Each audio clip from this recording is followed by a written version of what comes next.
Okay, here we go, October 20th. We're sitting in a blind tonight across the field from where we were last night, and this blind gets a lot of utility for us because it's away from all the action, but we can see a lot. Maybe we can cover probably, I don't know, a couple hundred acres here of glassing, so it's a good observation sit. And then Amy and Lily and I put this fence in right in front of the stand.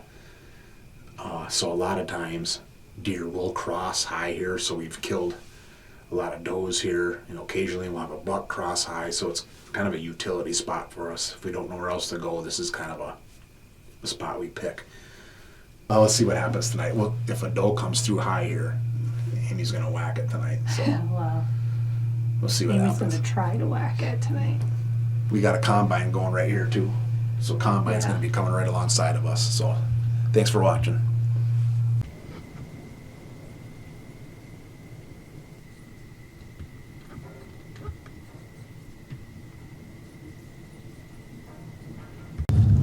Well, here we go, October 21st.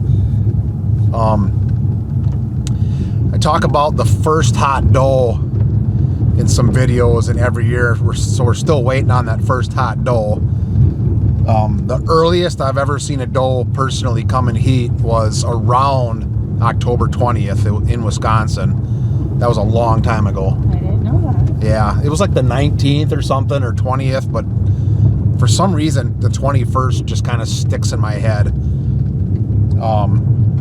That was Wisconsin, and that was 25 years ago, and I haven't seen one come in heat that early since. But I wanted to do our little pre-hunt interview in the car headed over to the cabin farm because we have 30-mile-an-hour winds today, pretty steady, gusting to 40. I mean, it's really windy. It's really, I mean, it's not that cold per se. Well, car says 61. I don't think it's 61. Maybe it's 57 or 55, but 30, 40 mile an hour winds. So that, that can put a chill on you.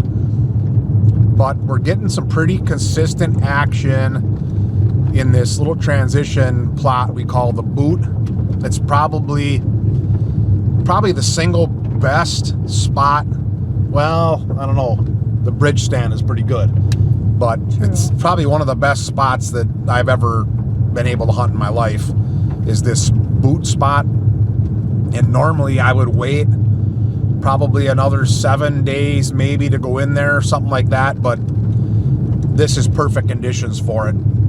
West, northwest, 30-mile-an-hour winds, so perfect wind direction, really heavy winds. We can get in and get out and probably have perfect access and exit tonight. So that's why we're kind of picking this spot. It's probably the most intrusive sit we've sat this year as far as like getting at them. And I'm picking it because of the wind, because of the heavy, strong wind. I think we can just get in there and get out. So I'm going to film Wishbone tonight. We'll see what happens. But there's a couple good bucks. We want to get a in-person. I'll tell you how windy it is. There's actually a round bale that blew off this field laying in the ditch right now. Oh my goodness. That's how windy it is. It blew it right off the field. Wow. But there's a couple pretty good bucks in there. But we want to, the game cameras, I know what deer they are, but I think we both want to just get an in-person look tonight, don't we? Yeah. So we'll see if we even see them. I'm pretty confident every time we go into this spot under these conditions, we do pretty good, but we'll probably make up our mind when we see them tonight what we're going to do if Amy's going to shoot them or not. Be her choice. But stick with us, and I'll try and film when we get in there. The audio probably won't be the greatest because of the wind, but it should be a good night.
I'm just getting set up here tonight. It's October 22nd. This is a ground blind that Wishbone and I made here a few days ago. I had an observation sit down this fence line maybe 10 days ago. Saw a bunch of deer. Bed to feed pattern to alfalfa.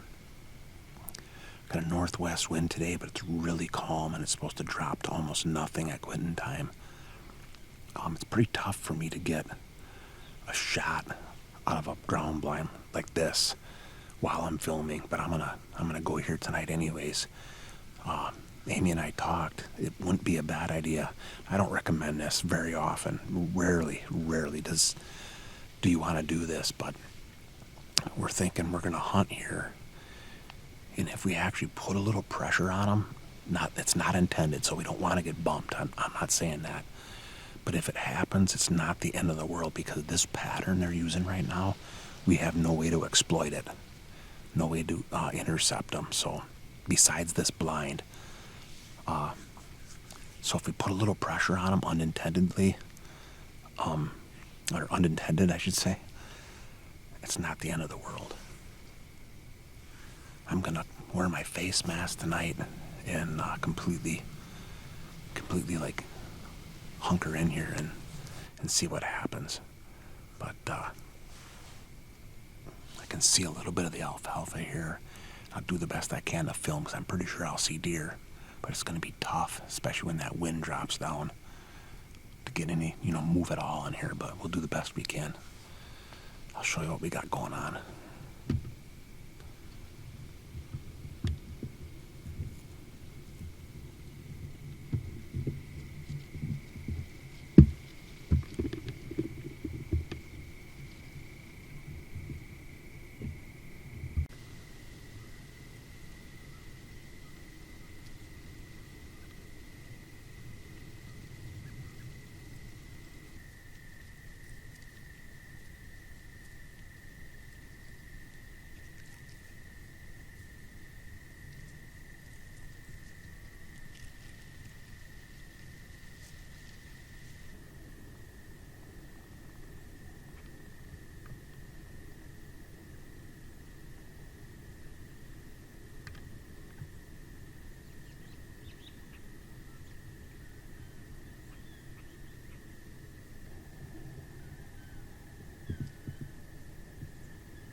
didn't get to see it. Was it nice? Yeah, it was a nice buck. It was. It's a big buck. Shooter. I don't know. We can look at it. It was pretty thick for me. It's like a 10 point. Pretty nice. Darn it.